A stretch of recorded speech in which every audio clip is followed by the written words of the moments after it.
多么奇特的互信！几百公斤重的马匹，把重心交给定蹄师。我们把它定在一个蹄壳的地方，蹄壁外沿的地方，那是没有神经的。马要经过训练，像这个要长期的训练，它对人信任了以后，它才给你做这个。 能为马匹定蹄的专业师傅，全台屈指可数。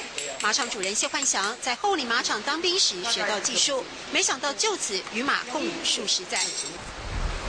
对，左脚踩在这个上面，好，一动一动来，好，踩着，左手拉这个马鬃，没有关系，大把，左边的手，左手，对，右手扶后面，1、2、3，右手一拉，右脚一蹬就上了。 人与马透过彼此的律动，了解如何对应。谢焕祥教导人们享受斗志、驾驭，而后互为融合的过程。站坐，站坐，对，很好。肌肉放轻松，平衡感好的时候，骑在马背上是一种享受。马匹豪迈，却得温柔对待。声音太大不行，动作太大会惊吓也不行。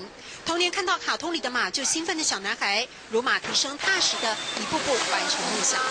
30年前帮忙照顾马，然后后来爱马养马，真的是很冲对要红头路等于 him tail。你是不是对这工作真的很热情？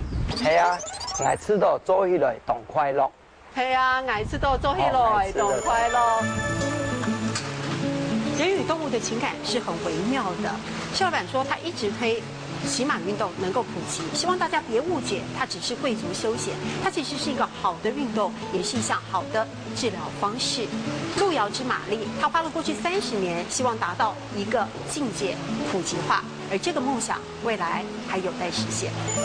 唔冲对一项条路都要险条，系啊，挨吃到做起来动快乐。唔冲对一项条路都要险条，系啊。 爱吃到做起来动快乐。